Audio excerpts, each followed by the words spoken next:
জায়গাটা চেনা চেনা লাগছে না?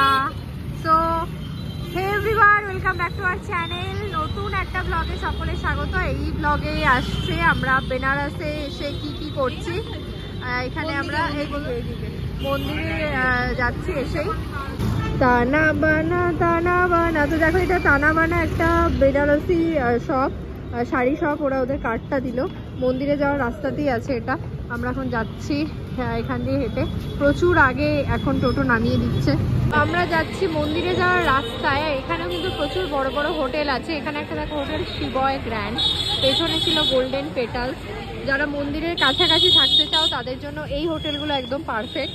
আমরা যেহেতু গত বছর এসে যে হোটেলটায় ছিলাম সেই হোটেলটা দ্য প্রিমিয়ার ভিলা, তো ওখানে এবার পাইনি, মানে ওদের ওখানে রিনোভেশন চলছে। ওদের উল্টো দিকের হোটেল রামেশ্বরম ভাটিকা, ওখানে ওরা আমাদের বুকিংটা করে দিয়েছিল, ওরাই করে দিয়েছে। সো সেই জন্য আমরা ওখানে মানে পরপর 2 বছর ধরে এসে থেকেছি। আর এর আগে যতবারই আমরা এসেছিলাম মোটামুটি এরকম মন্দিরের খুব কাছে আমরা থাকিনি কোনো বছরই, একটু দূরে দূরেই থাকতাম।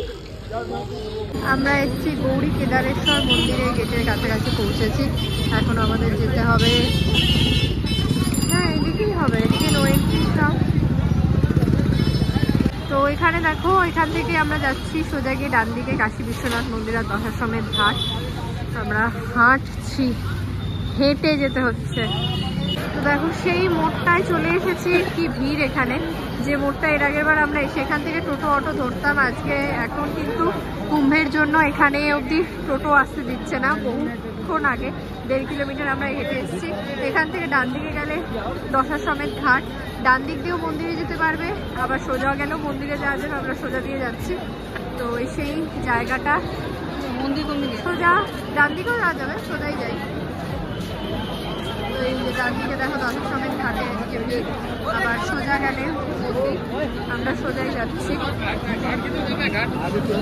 এর আগের বার আমরা এই রাস্তাটা দিয়ে ঢুকে হেঁটে মন্দিরের মধ্যে গিয়ে সন্ধ্যাবেলায় জাস্ট দর্শন করেছিলাম। এবার লাইন দেখো, এইখান থেকে লাইন এই রাস্তার ওপরে 1/2 কিলোমিটার। এইদিকে সোজা আমরা যাচ্ছি। তো আমরা বেরিয়েছি, হ্যাঁ আমরা বেরিয়েছি মন্দির থেকে দর্শন করে, আর অন্নপূর্ণার মন্দিরের ওখানে প্রসাদ খেলাম। মন্দিরে নয়, যেখানে প্রসাদ খাওয়ায়। কিন্তু আমরা গত বছর যেখানে খেয়েছিলাম প্রসাদ সেই জায়গাটায় আর যেতে পারিনি। এবার অন্য জায়গায়, পুরোনো জায়গায় খেলাম। ওখানে বসার ব্যবস্থা ছিল না, প্লাস এদের এখানকার ব্যবহারটাও ভালো না। মানে আমরা গত বছর যেখানে খেয়েছিলাম ভীষণ ভালো ছিল ওদের ব্যবহার। তো আমরা এখন একটু দশাশ্বমেধ ঘাটের দিকে যাচ্ছি। ঘাটটায় জাস্ট একটু ঘুরে নিয়ে আমরা আবার ব্যাক করবো হোটেলে। তো আমরা বিশ্বনাথ মন্দিরে দর্শন করে বেরিয়েছি। লাইন দেখে মনে হচ্ছিল অনেকক্ষণ লাগবে, বাট খুব বেশিক্ষণ কিন্তু লাগেনি। 40 থেকে 45 মিনিট আমরা লাইনে দাঁড়ানো দিয়ে দর্শন করা দিয়ে, হ্যাঁ 45 মিনিট মতো আমাদের সময় লেগেছে। তারপর আমরা বেরিয়ে আবার অন্নপূর্ণা মন্দিরকে প্রসাদ খেয়ে একটু দশাশ্বমেধ ঘাটের দিকে এলাম। এখানে জাস্ট একটু ঘাটটা দেখে আমরা চলে যাব আবার। আজকে আরতি দর্শন করা হয়নি, আমরা এখন দশাশ্বমেধ ঘাটে। আরতির পরে আজকে দেখো এখনো ভিড়, আর এই পুরোটাই হচ্ছে কুম্ভের জন্য।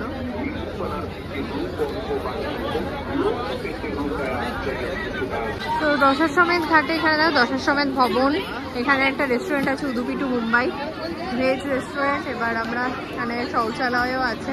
আবার আমরা এদিক থেকে বেরোচ্ছি মন্দিরের দিকে, ওখান থেকে আমরা চলে যাবো আমরা হোটেলের দিকে।